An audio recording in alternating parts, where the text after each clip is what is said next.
మనుషులైతే ఒకసారి చెప్తే అర్థం చేసుకోవాలి. ఊరికే వదిలేదు. నువ్వు ఒక్కదానే ఉన్నావు బస్సులో మాకేమన్నా.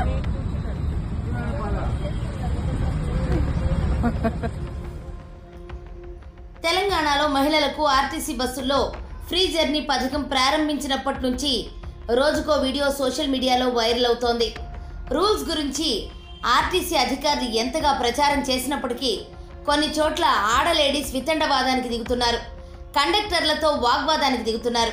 అలాంటి వీడియో ఒకటి ప్రస్తుతం సోషల్ మీడియాలో వైరల్ అవుతోంది. ఒరిజినల్ ఆధార్ లేకుండా బస్సు ఎక్కిన మహిళ జీరో టికెట్ కొట్టాల్సిందేనంటూ కండక్టర్తో గొడవకు దిగింది. తోటి ప్రయాణికులు సర్ది చెబుతున్నా వినలేదు. కండక్టర్తో వాగ్వాదానికి దిగింది. కండక్టర్ కూడా అదే రీతిలో రిప్లై ఇవ్వగా ప్రస్తుతం నెట్టింట ఈ వీడియో వైరల్ గా మారింది.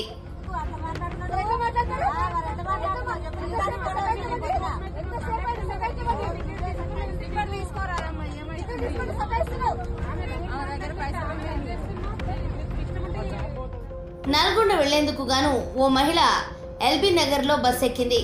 అయితే ఒరిజినల్ ఆధార్ కార్డు తన వెంట తెచ్చుకోవటం మర్చిపోయిన ఆమె జిరాక్స్ కాపీని చూపించింది.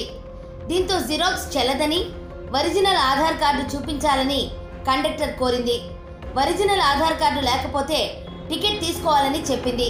దీనికి సదరు మహిళా ప్యాసింజర్ నిరాకరించడంతో ఇద్దరి మధ్య వాగ్వాదం ప్రారంభమైంది. తోటి ప్రయాణికులు నచ్చజెబుతున్నా వాగ్వాదం ఆగలేదు. చివరకు డబ్బులిచ్చి టికెట్ కొనుక్కోవడంతో ఈ గొడవకు ఫుల్ స్టాప్ పడింది. అయితే బస్సులో ప్రయాణిస్తున్న వారు ఈ వ్యవహారాన్ని వీడియో తీసి సోషల్ మీడియాలో షేర్ చేయడంతో ప్రస్తుతం నెట్టింట వైరల్ అవుతుంది.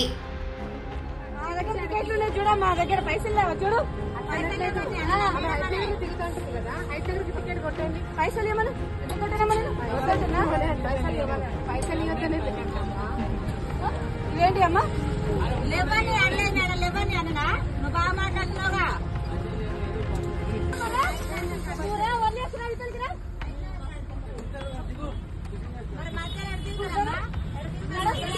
నువ్వు వెళ్ళిపోయినాక నుంచి చూస్తున్నాడు సతాయిస్తున్నాడు. టికెట్ అవన్నీ నాకు చెప్పక తల్లి. పైసలు ఉంటే టికెట్ తీసుకోలేదు. టికెట్ వదిలేకు. ఇంతమంది నీ వల్ల సఫర్ అవుతున్నారు. మా దగ్గర టికెట్లు ఉన్నాయి చూడ. మా దగ్గర పైసలు లేవా చూడు. దిగుతుంటుంది కదా, 5 దగ్గరికి టికెట్ కొట్టండి. పైసలు ఏమన్నా ఎంత కొట్టినామా నేను వద్దంటున్నా. పైసలు ఇవ్వద్దనే ఇవేంటి అమ్మా లేవని అనలేదు మేడం, లేవని అన్నా నువ్వు బాగా మాట్లాడుతున్నావుగా. ఏరి వాళ్ళు నల్గొండ పోవాలి.